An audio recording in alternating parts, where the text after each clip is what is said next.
friends, welcome to Suji's சமையல். இன்னைக்கு நம்ம பார்க்க போற ரெசிபி என்னன்னு பாத்தீங்கன்னா உளுந்து சாதம். உளுந்து சாதம் வந்து என்ன உடம்புக்கு ரொம்பவே ஹெல்த்தியான ஒண்ணு. இது வந்து என்ன அடிக்கடி பெண் குழந்தைகளுக்கு வந்து என்ன செஞ்சு கொடுங்க. உளுந்து வந்து என்ன அவங்களுக்கு ரொம்பவே உடம்புக்கு வந்து என்ன உடம்புக்கும் சரி இடுப்புக்கும் சரி ரொம்பவே பலம் கொடுக்கும். அது மாதிரி எல்லாருமே வந்து என்ன அதை சாப்பிடலாம். ரொம்பவே ஒரு டேஸ்டியான சாதம் இது. இப்போ உள்ள ட்ரெண்டில் நம்ம இந்த உளுந்து சாதம்லாம் வீட்டில் செஞ்சு சாப்பிட்றது இல்லை. கண்டிப்பாக இதை உங்கள் குழந்தைங்களுக்கு செஞ்சு கொடுங்க. ரொம்பவே டேஸ்டாகவும் இருக்கும். உங்களுக்கு ரொம்ப விரும்பியும் சாப்பிடுவாங்க. வாங்க இதை இப்போ எப்படி பண்ணலாம் அப்படிங்கிறது பார்க்கலாம். இப்போ தேங்காய் ஒரு அரை கப் கிட்ட எடுத்திருக்கேன். இந்த தேங்காவை ஒரு பேஸ்டா வந்து என்ன நம்ம இப்போ அரைச்சி எடுத்துக்கலாம். தேங்காவை அரைச்சிட்டு அதோடவே கொஞ்சம் அப்படி முழுசா இருக்கிற வெங்காயத்தையும் கொஞ்சம் அரைச்சி எடுத்துக்கோங்க. அதுக்கப்புறம் கொஞ்சம் வெங்காயம் இது மாதிரி கட் பண்ணி வச்சுக்கோங்க. ஒரு 2 பூண்டு முழு பூண்டு ஒரு 2 பூண்டு இல்லை 2.5 பூண்டு கிட்ட இப்படி உரிச்சு வந்தேன்னா வச்சுக்கோங்க. ஃபர்ஸ்ட் நான் இந்த தேங்காவை பேஸ்ட் பண்ணி எடுத்துக்கிறேன். இந்த அளவுக்கு நல்ல மையா அரைஞ்ச தேங்காவோட நம்ம இந்த முழுசா எடுத்து வச்சிருந்தோம்ல அந்த வெங்காயத்தை ஆட் பண்ணிக்கலாம். வந்து என்ன 1-2 மட்டும் திரிச்சா போதும். ஜஸ்ட் ஒரு ஸ்பீட்ல வச்சு மட்டும் நீங்க ஒரு நிமிஷம் திரிச்சு அப்படியே வந்து என்ன எடுத்துருங்க. இது வந்து என்ன 1-2 திரிஞ்சிருக்கணும் இந்த வெங்காயம். அந்த அளவுக்கு மட்டும் திரிச்சு எடுத்துக்கோங்க. இப்படியே அங்கங்க 1-2 வந்து என்ன தெரிஞ்சிருக்கும். இது மாதிரி திரிச்சு எடுத்துக்கோங்க. அந்த தேங்காய் பேஸ்ட் அரைச்சதுக்கு அப்புறம் இது மாதிரி ஒரு 3/4 டீஸ்பூன் அளவுக்கு வெந்தயமும் அதே 3/4 டீஸ்பூன் அளவுக்கு சீரகமும் எடுத்திருக்கேன். இதை ஒரு 2 நிமிஷம் கொஞ்சம் செவக்க வந்து என்ன வறுத்து அதை தட்டிக்கோங்க. செவக்க மட்டும் வறுத்து தட்டிக்கோங்க. ஒரு 2 நிமிஷம் ஆகட்டும். உங்களுக்கு வெந்தயம் ரொம்ப கசப்பா இருக்கும்னு நீங்க நினைச்சீங்கன்னா அதை விட கொஞ்சம் கம்மியா ஒரு 1/4 டீஸ்பூனோ இல்லை 1/2 டீஸ்பூனோ வெந்தயமோ சீரகமோ நீங்க சேர்த்துக்கோங்க. இப்போ இந்த டம்ளருக்கு தான் நான் 1 டம்ளர் வந்து என்ன அரிசி அளக்க போறேன். ஸோ அதே டம்ளருக்கு 1/2 டம்ளர் உளுந்து கருப்பு உளுந்து எடுத்துக்கோங்க. அதுதான் ரொம்பவே நல்லது உடம்புக்கு. கருப்பு உளுந்து அரை டம்ளர் எடுத்து அதையும் நல்லா செவக்க வறுக்கணும்.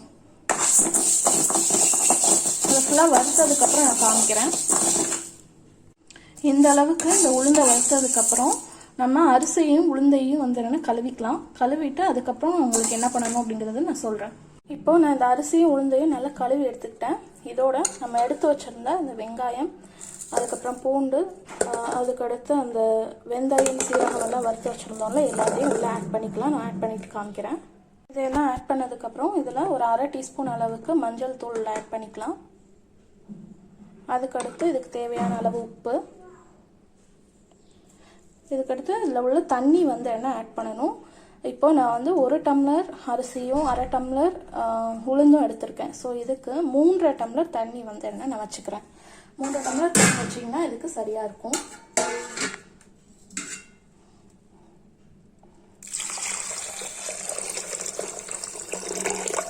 தண்ணி சேர்த்துட்டு இது எல்லாத்தையும் கலந்து விட்டுட்டு உப்பெல்லாம் கரெக்டாக இருக்கான்னு செக் பண்ணிக்கோங்க. செக் பண்ணிவிட்டு இதை மூடி 2-3 விசில் கிட்ட நீங்கள் வச்சு எடுத்துக்கோங்க. உங்களுக்கு ஓரளவுக்கு அரிசியாக இருந்தால் போதும் அப்படின்னா 2 விசில் போதும். இல்லை கொஞ்சம் குறைவாக வேணும்னா 3 விசில் வச்சு நீங்கள் எடுத்துக்கோங்க போதும். இது ஃபுல்லாக நான் எடுத்து முடிச்சுட்டு அதுக்கப்புறம் நான் உங்களுக்கு காமிக்கிறேன். இதோடு சேர்த்து தேங்காய் பேஸ்ட்டையும் உள்ள ஆட் பண்ணிக்கோங்க. நம்ம அரைச்சி வச்சுருந்த தேங்காய் பேஸ்ட்டையும் உள்ள ஆட் பண்ணிக்கிறேன்.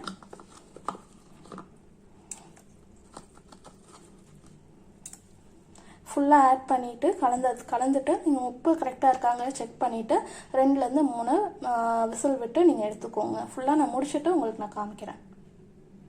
அவ்வளோதான், எல்லாமே கலந்தாச்சு. உப்பு கரெக்டாக இருக்காங்கிறது செக் பண்ணியாச்சு. இப்போ நம்ம அடுப்பில் இதை வச்சிடலாம் மூடி. ஓகே ஃப்ரெண்ட்ஸ், ரொம்பவே டேஸ்டியான ஒரு உளுந்து சாதம் எப்படி செய்யணும் அப்படிங்கிறத உங்களுக்கு நான் செஞ்சு காமிச்சிருப்பேன். இதுக்கு காம்பினேஷனாக நான் இதுக்கு வச்சுருக்கிறது வந்து என்ன எள்ளு துவையல் வந்து வச்சுருக்கிறேன். நீங்கள் இது வந்து கொஞ்சம் மைல்டாக தான் இருக்கும். இதில் நம்ம காரம் எதுவுமே சேர்க்கறது இல்லை. ஸோ அதனால நீங்கள் நல்ல காரமான ஒரு குழம்போ இல்லை அப்படின்னா ஒரு துவையலோ நான்வெஜ் சாப்பிட்றவங்களா இருந்தனா நான்வெஜ் கிரேவி குழம்பு எது வேணாலும் நீங்கள் வந்து என்ன பக்கத்தில் வச்சு சாப்பிடலாம். ரொம்பவே டேஸ்ட்டாக இருக்கும். கண்டிப்பாக அதை ட்ரை பண்ணி பாருங்கள். ட்ரை பண்ணி பார்த்துட்டு எப்படி இருந்ததுங்கிறத கமெண்ட் பாக்ஸில் கமெண்ட் பண்ணுங்கள். இந்த வீடியோஸை பார்க்கறதுக்கு சேனல் சப்ஸ்கிரைப் பண்ணிருங்க. பக்கத்துல பெல் ஐகான் கிளிக் பண்ணுங்க. லைக் பண்ணுங்க, ஷேர் பண்ணுங்க. வீடியோஸை ஸ்கிப் பண்ணாம பாருங்க. இதே மாதிரியான நியூ ரெசிபியோட நெக்ஸ்ட் நான் மீட் பண்றது வரைக்கும் பாய்.